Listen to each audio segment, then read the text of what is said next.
歡迎來到煙火味廚房，我是阿光。今天用大白菜搭配油豆腐分享一道好吃的家常菜。接下來我們一起來了解一下具體是怎樣制作的吧。首先準備一顆小一點的大白菜，去掉根部，這樣很輕鬆的就把菜葉給分開來了，放在大一點的碗中。接下來加入一大勺食鹽，然後倒滿多一點的清水。因為大白菜是一片葉子一片葉子包起來的，裡面難免藏有一些蟲卵或者是細菌，食鹽有消毒殺菌的作用。浸泡10分鐘左右，我們再來簡單的清洗一下。在清洗的過程中，一定要像視頻中這樣一片一片的清洗，尤其是白菜帮的內側凹凸不平，很容易藏有一些細菌或者是污垢。這裡我們要多淘洗2遍，直到把水洗至很清澈。接下來簡單的給下刀，大白菜也不需要切太短，大約在2公分左右。最好是菜帮和菜葉分開來，因為它們的成熟度不一樣。放在大一點的盤中備用。接下來準備2元錢的油豆腐，放在溫水中，像視頻中這樣抓洗一下。因為油豆腐在販賣運輸的途中，難免有一些灰塵或者是雜質，記住一定要用溫水清洗，不然的話用涼水很難清洗乾淨。洗淨之後控乾水分，接下來簡單的給下刀。今天的油豆腐個頭比較大，我們就對半切開。像小一點的油豆腐，我們切一個口子就可以。這一步的目的是方便入味，同時也方便老人和小孩食用。全部切好，放在大一點的碗中備用。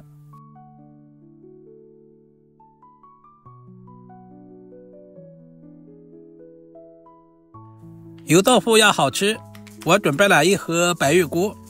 這種白玉菇特別的鮮嫩，根部有很多的雜質，我們一定要切掉一小部分，然後一顆一顆的分開來，這樣方便成熟，也方便下一步的入味。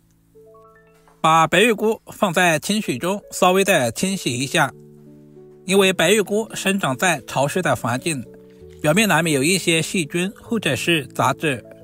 經過這樣清洗一下，我們吃着也更加放心。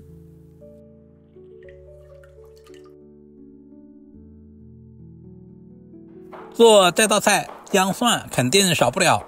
準備幾粒去皮的大蒜，切成蒜末，切好放在小碗中。一小塊去皮的老薑，切成薄片，然後再切成薑絲，最後切成稍微細一點的薑末。全部切好和蒜子放在一起備用。在我們湖南一日3餐都離不開小米椒，把洗淨的小米椒切成小圈。如果吃不了太辣的，也可以不用放。下面我們開始操作，起鍋加入平常炒菜多一點的食用油，油溫燒熱以後，把準備好的油豆腐直接倒在鍋中，快速的翻炒均勻。這一步的目的是把油豆腐炒出香味。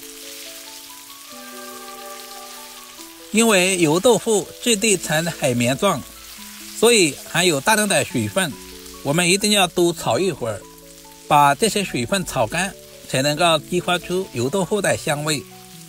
油豆腐是豆腐經過油炸制成的豆製品，保留了豆腐的部分營養，同時因油炸工藝熱量有所提升，富含優質的植物蛋白以及鈣、鐵、磷等礦物質，也有些地方叫豆腐泡，不知道你們那邊叫什麼呢？炒制成視頻中這樣表面金黃，這個時候已經充分激發出了油豆腐的香味。鍋裡底油，下入切好的姜蒜末，接下來把白玉菇也倒在鍋中，快速的翻炒均勻，把白玉菇和輔料炒出香味。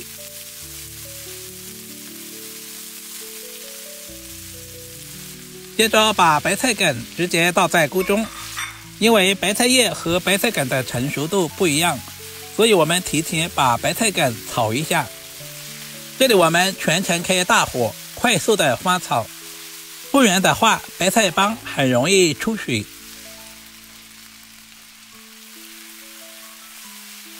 大約翻炒30秒左右，把白菜帮炒至成5成熟。接下來把準備好的油豆腐直接倒在鍋中，快速的翻炒均勻，使油豆腐和所有的食材完美的融合。